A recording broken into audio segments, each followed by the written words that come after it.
సీఎంగా ఉన్నప్పుడు తనకున్న భద్రత ఇప్పుడు కావాలంటూ కోర్టుకెక్కారు జగన్. మరోవైపు రాష్ట్రంలో లా అండ్ ఆర్డర్ కంట్రోల్లో లేదని తెగ హడావిడి చేస్తున్నారు. మాట్లాడితే లోకేష్ రెడ్ బుక్ జపం చేస్తున్నారు. మరి ఆయన పొలిటికల్ లెక్కలు ఏంటో కానీ నిజంగా ఏపీలో ఉంటే తనకు ఏమవుతుందో అని భయపడుతున్నట్లు మాట్లాడితే బెంగళూరు వెళ్లిపోతున్నారు. దాంతో ఆయన వ్యవహార తీరు మాత్రం ఆ పార్టీ వారికి అంతుపట్టడం లేదట. ఓటమి తర్వాత తాజాగా 5వ బెంగళూరు ప్యాలెస్ కు వెళ్లిపోవడంతో ఆయన పరామర్శల కోసమే రాష్ట్రానికి వస్తున్నట్లు ఉందని వైసీపీ నేతలు గొనుక్కుంటున్నారు.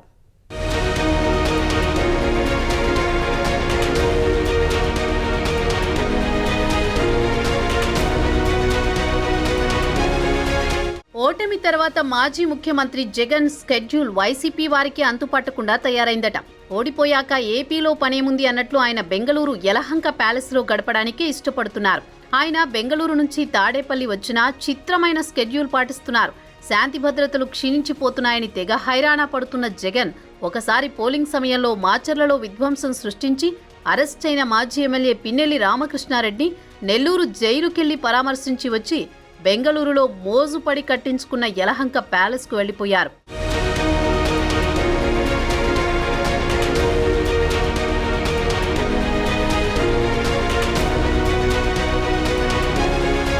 తర్వాత పల్నాడు జిల్లా వినుకొండలో వ్యక్తిగత కక్షలతో జరిగిన హత్యపై నానా రచ్చా చేశారు.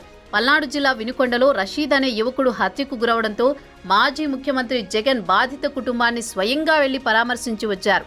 ఆ సందర్భంగా కూటమి ప్రభుత్వం అధికారంలోకి వచ్చిన 45 రోజుల్లో రాష్ట్రంలో మారణకాండ జరిగిపోయిందని పెద్ద చిట్టా చదివారు. రాష్ట్రంలో రాష్ట్రపతి పాలన పెట్టాలని డిమాండ్ చేశారు. ఢిల్లీలో ధర్నా చేసి తర్వాత గవర్నర్ను కలిసి ఫిర్యాదు చేసి మళ్లీ బెంగళూరు వెళ్లిపోయారు.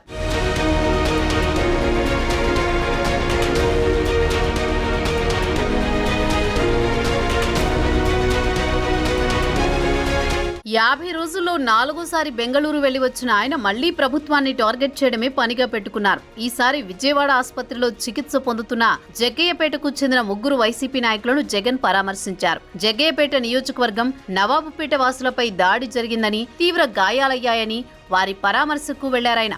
ఈసారి ఆయన ఏకంగా ముఖ్యమంత్రి చంద్రబాబు నాయుడికే వార్నింగ్ ఇచ్చారు.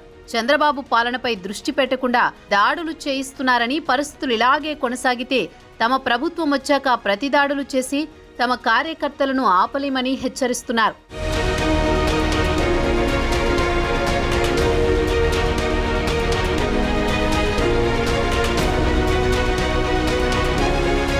ఇక తాజాగా నంద్యాలకు పరామర్శ పేరుతో వెళ్లిన జగన్ మరోసారి రెడ్ బుక్ గురించి ప్రస్తావించారు. రాష్ట్రంలో రాష్ట్రపతి పాలన కాదు, రెడ్ బుక్ పాలన నడుస్తోందని ఆందోళన వ్యక్తం చేశారు. ఏపీలో జరుగుతున్న హత్యలో చంద్రబాబు, లోకేష్లను నిందితులుగా చేర్చాలని డిమాండ్ చేశారు. అంతే, ఇక అటు నుంచే ఓర్వకల్లు ఎయిర్పోర్ట్ నుంచి బెంగళూరు ప్యాలెస్ కు వెళ్లిపోయారు. 4-5 రోజులు ఆయన అక్కడే ఉంటారని పార్టీ వర్గాలు చెప్తున్నాయి. మొత్తం మీద 2 నెలలు గడవకుండానే 5వసారి బెంగళూరు వెళ్లిపోయారాయన.